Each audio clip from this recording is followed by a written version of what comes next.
netečie voda? Asi nejaká porucha. A čo mám teraz robiť? No čakať. Ale ja sa potrebujem osprchovať. Tak ty by si v minulosti neprežila ani jeden deň. Haha, povie ten, čo minule išiel vyhodiť smeti a vyvrtol si pritom členok. Stane sa. Poďte sa so mnou na chvíľku vrátiť v čase. Toto je Vlkolínec. Malebná dedinka ukrytá v horách, obklopená prírodou ako taký tajúplný poklad. Možno aj preto je takým jediným zachovaným unikátom strednej Európy. Drevené zrubové domčeky, šumiaci potôčik a rozsiahle horské lúky vás doslova vrátia v čase. Keď tu sa rozozvučali zvony, tak ste sa buď išli modliť, alebo utekať pred nebezpečenstvom. Do niektorých domčekov sa dá dokonca aj nazrieť a nasať tak vtedajšiu atmosféru. Pošlu vás tu aj do pitvora. Ale veď to je vstupná miestnosť do domu, v ktorej sa aj varilo. Práca na rozsiahlých lúkach bola dôvodom, prečo sa pekne obliecť. Tak to aj ja môžem ísť rovno kosiť. Zaujímavosťou je, že tu stále žije približne 20 obyvateľov. Vlkolínec je síce malý, no aspoň vás nebudú bolieť nohy. Okrem unikátnych domčekov tu zažijete ešte unikátnejší výhľad a melódiu prírody.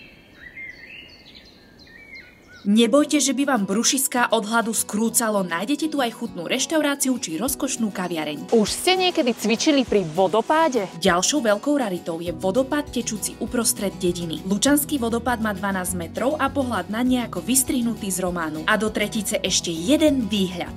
Dúfam, že to bude stať za to. Príroda tu akoby zastala v čase. Okolie roztopí každé jedno srdce, aj keď teda je to trošku stupák. No na konci vás čaká hojdačka s výhľadom na Liptovskú Maru. A ešte jedno ponaučenie na záver. Všetci vo svojom živote poznáme aspoň jedného